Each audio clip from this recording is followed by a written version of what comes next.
Today, I have a special story to tell. This one is based on true events, as recorded in Benin history. To some, this may be a story about Oba Ewakpe, but to many more, this is a story about selfless love, the love of Queen Eden. Before we proceed, you are invited to join us for free by clicking on the subscribe button. Like this video to show your support for the channel, and feel free to comment, contribute, or suggest to us in the comment section. We'll be glad to read and reply to all. Thank you. Now, let's get into the story. In the ancient kingdom of Benin, way before Nigeria was formed, there lived a young man named Idova, who was raised as a commoner in the village. He or his father never thought they might be called someday to be the Oba of the Benin kingdom. He was never taught the ways of the Oba. He was never a prince, never taught the traditions of the palace. The Oba at the time died suddenly. He had no heir, and hence no successor. The chiefs had to look for a male from the bloodline to be the next Oba. They found a good fit. After a while, the new Oba also died with no heir, and the kingmakers had to look around once again from the Oba's bloodline. They decided Idova's father was the right man for the job. When they told him, he turned it down because he felt that he was too old. They had no choice but to call on his son, Idova. Idova accepted and became the new Oba. As in customary, every Oba is given a new name during coronation. Idova was named Oba Ewakpe. He married many wives, and amongst his wives was Queen Eden. Queen Eden was one of the youngest wives. She was well trained by her parents, and every single male in the village wanted to marry her, until the Oba indicated his interest in her. Everyone had to back off. Eden felt honored by the Oba and accepted to be one of his wives. However, Eden was barren and could not bear a child for the Oba. In those days, when an Oba's mom, or a queen dies, it was customary to bury certain items, like goats, cows, jewelry, and more with them. At the time, it was believed that these animals and items would help the dead in the afterlife. When Oba Ewakpe's mother became old and died, the Oba grieved. He was determined to honor his mother in a special way. He wanted servants to go along with his mother to help her in the afterlife. So, he ordered a curfew in the village and said anyone found hanging around late at night will be used for sacrifice. Oba Ewakpe, being new to the power of the throne, made a lot of mistakes, but this was the greatest of them. Many lives were slaughtered and buried along with the Queen Mother. The people of the Benin Kingdom revolted.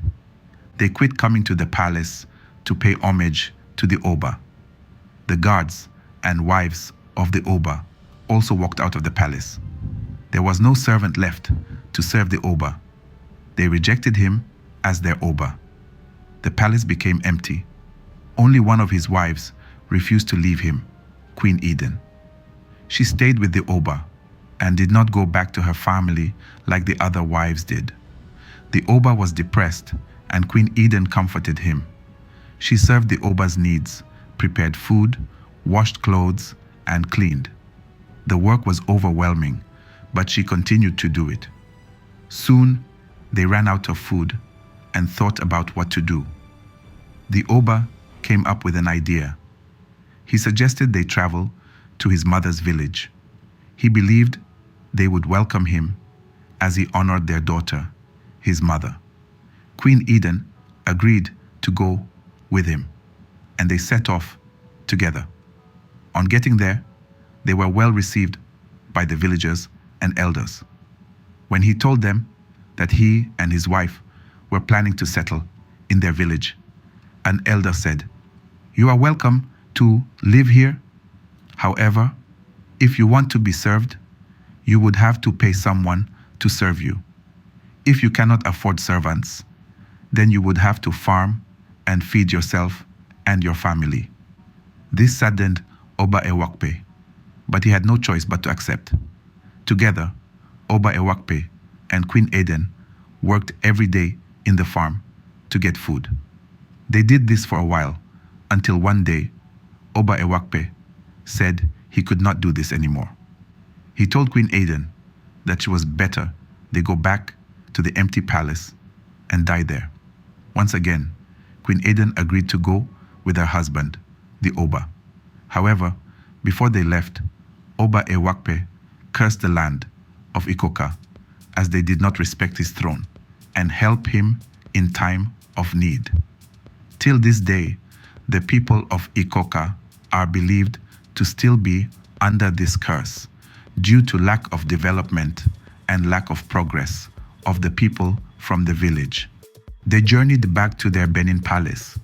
On getting there, the building was almost covered with grass. As soon as they got in the palace, it started to rain and the roof leaked water on them. Oba Ewakpe climbed onto the roof to fix the leak. The Oba slipped and fell, hurting his leg. The queen once again cared for him and treated his wounded leg. She laid him down to rest. When Oba Ewakpe was fast asleep, Queen Eden gathered her expensive beads and jewelry. She took them to the popular Oba market and sold them for money. She came back and told the Oba what she had done and explained that she had an idea. She told the Oba about a powerful and wise oracle priest. Together, Oba Ewakpe and Queen Eden made a trip to the oracle priest. After they narrated their pain to him, the high priest shook his head, feeling sorry for the Oba. The greatest man in the land had been reduced to nothing. The high priest asked, "What exactly do you want me to do for you?" Oba Ewakpe quickly replied, "I want my throne back. I want the people of the kingdom to accept me back as their Oba." The priest made a quick incantation and turned to the Oba.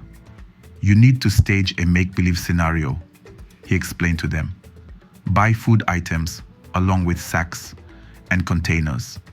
Gather rags and head pads as they normally use on their heads when villagers bring pledges and gifts to the Oba." The chief oracle further explained to them how to place pans and burned out branches and leaves, just as villagers from afar would do to keep warm on their way to the palace.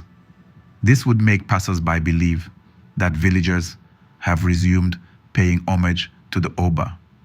Finally, the chief oracle said, "One more thing to do, the most important that will make everything work out. There needs to be a sacrifice to atone for the lives that were sacrificed, a human sacrifice, buried at the popular Oba market, someone dear to you, so you would also feel the pain of the people.